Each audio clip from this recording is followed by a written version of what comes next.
This is always a very special part of Stroke Congress.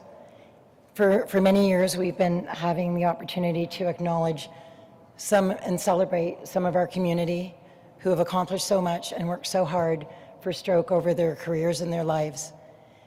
Today, we will have 2 lectureships, the Nieboer lecture, followed immediately by the Nitition lecture. So it is my absolute honor to introduce this year's Nieboer 2024 Frank and Louise Nieboer lecture. The Frank and Louise Nieboer lecture was established in 2021 to recognize people affected by stroke who have used their personal experience to actively improve the journey for others. So they've given back without hesitation, with warmth, compassion, a unique understanding. And this lectureship is named after 2 incredibly special people, Frank and Louise Nieboer. They are unable to attend in person today, but they are listening in on the stream. So I'd like to take a minute to honor Frank and Lou and the fact that we were able to name this lectureship after them for all they have done for the stroke community over many, many years, and for all of the things they have taught us. They were the first to create stroke support groups in their basement. They were the first to help us put together a manual for others to follow, and it's still being used today. So before we introduce this year's lecturers, can we just take a minute to thank Frank and Lou for all they have done and the fact that we were able to honor them this way?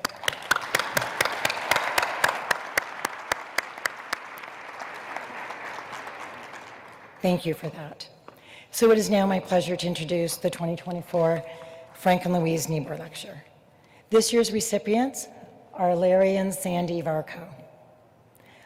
Since moving to Belleville several years ago, they have spent the last 8 years creating a community where one didn't exist.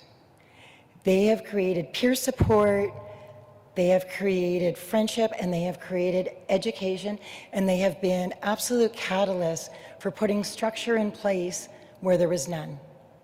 And Frank will tell you more about that. Through their work, they have changed so many lives. And in the letters and the people we've talked to, we've learned that they are the kind voice at the other end of the phone when somebody new has experienced stroke, or somebody who doesn't have family or friends or caregivers around. Larry makes sure he's on that phone regularly with people. They are the happy host and hostess. Apparently the parties, which are now at your house, their daughter and son-in-law are here, are quite the parties. We hope you get invitations next year, guys. They do so much to build their communities, their Friday lunch and social sessions. And Sandie, I've been told more than enough, and then since I've met her, she's just light. And when Frank and Lou first established this award with us, they said they wanted to represent the light that Louise has always brought to other people's lives. And Sandie absolutely embodies that light. So it is absolutely my pleasure now to introduce to you the 2024 Frank and Louise Nieboer Lecture, Larry and Sandie Varcoe.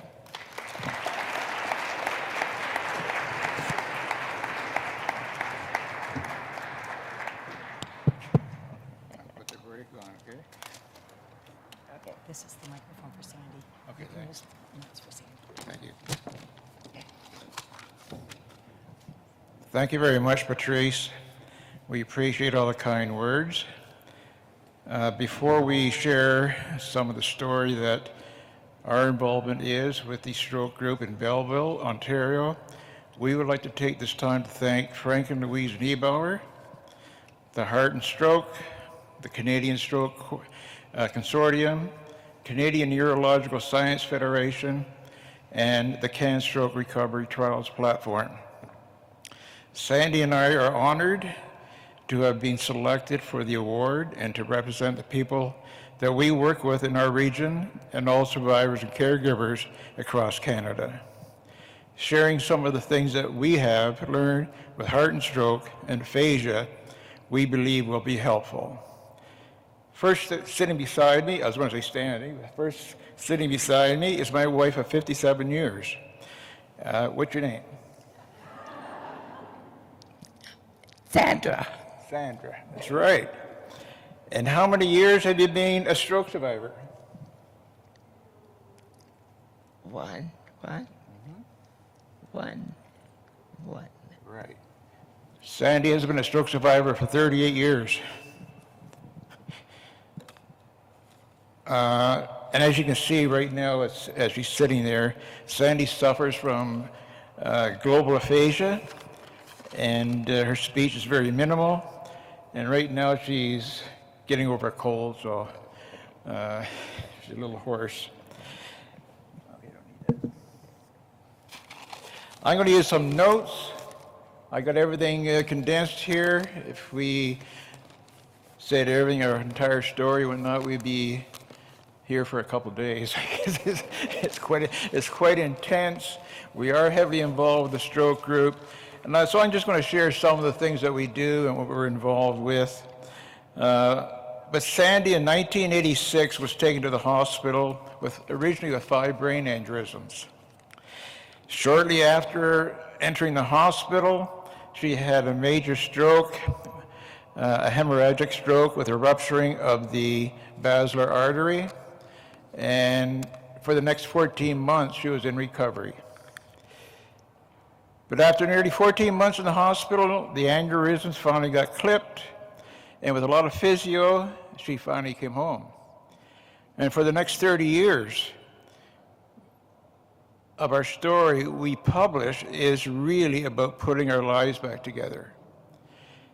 There was no help that we could find at that time as far as support for the stroke.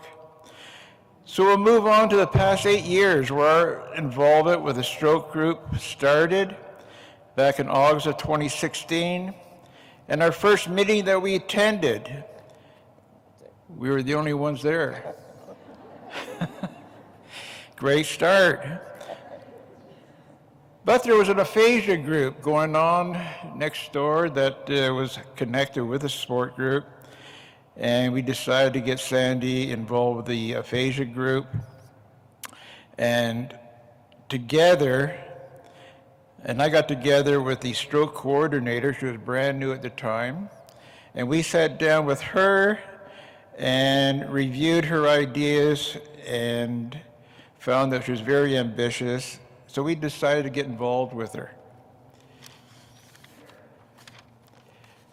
I've always told her that whatever you decide, we're all in. We will do whatever it takes to get it going. Excuse me. Sometimes you go through life not finding a true calling. Well, I think at that time I found mine. Talking to the couples involved with the aphasia group, I knew we would make the stroke support group work. But first, let me tell you a bit about Sandie and her involvement, even with aphasia. Sandie with the aphasia group, from being quiet and shy to being confident and certainly not shy. Right? Yes.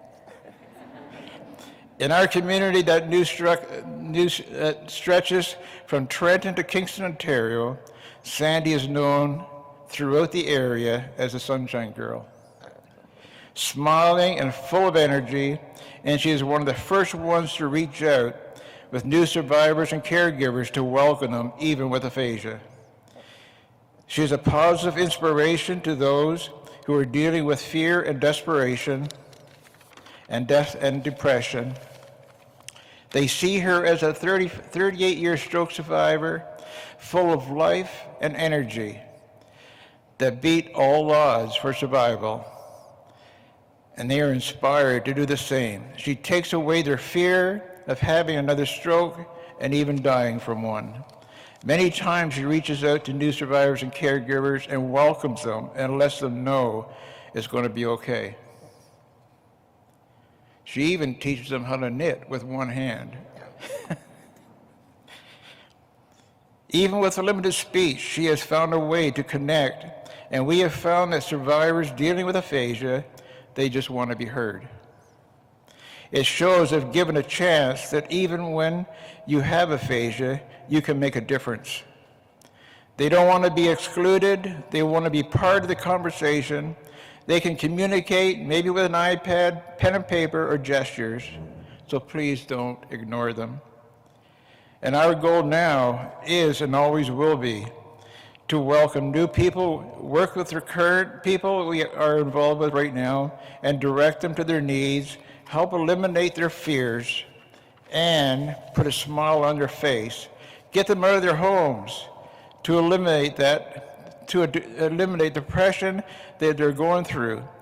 We all know how devastating loneliness and depression can be on their health. It's one of the leading causes of illness and even suicide. So 8 years ago, Sandie and I started an annual barbecue at our home, starting with 15 people in attendance, but last August, it has now grown to 50. It brought smiles and excitement to everyone, fun, games, prizes, laughter, and great food had by all. We knew we were onto something. Next, we started a monthly luncheon, choosing a different restaurant each month, and we continue to have around 20 to 22 people attend every month. It has really changed the morale of everyone. We now have several survivors and caregivers creating a friendship within and are now exploring things to do together on their own. We are getting them out of their homes. One thing we have never done at our barbecue and our luncheons is talk about stroke.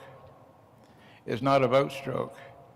It's about building their confidence and building a time where they can get out of their homes and meet other people and finally get back to a somewhat of a normal life.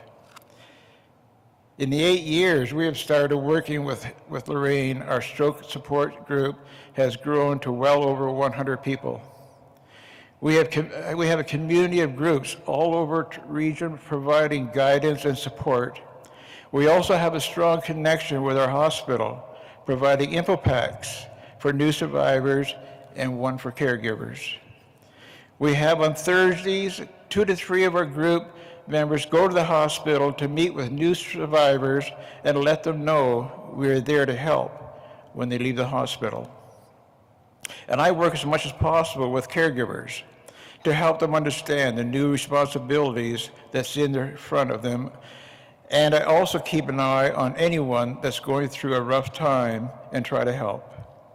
I found out that being a caregiver is probably one of the most challenging jobs that I have ever had.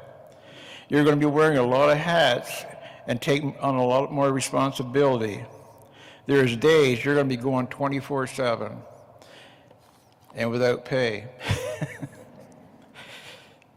Being a survivor and caregiver ourselves, we knew what others are going through. That's why we try to help when we can.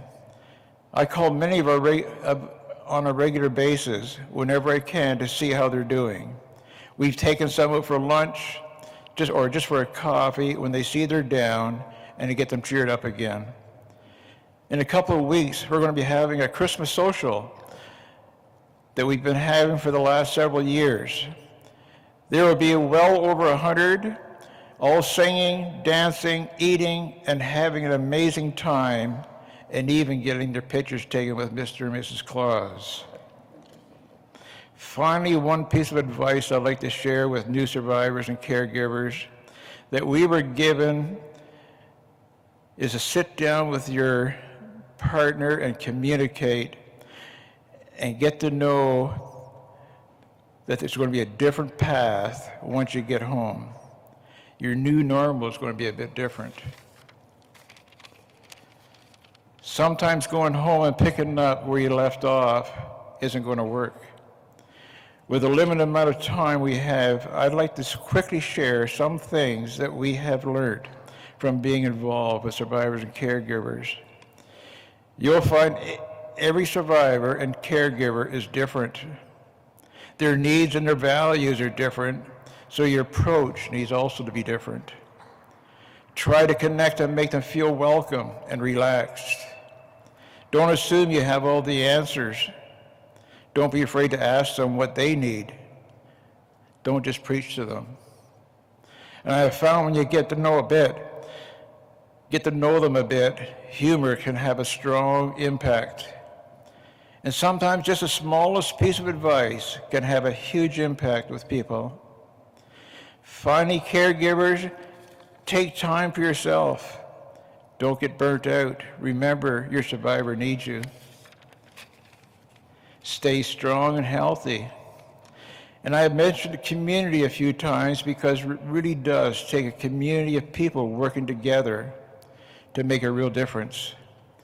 Finally, Sandie and I want to thank our daughter, Heather, and her partner, Brad, for coming to Calgary to join us in this special occasion. Thank you very much. Sandie and I love you both. And on behalf of all stroke survivors, thank you for all you do. Together, we make a huge difference in people dealing with stroke. Thanks for listening.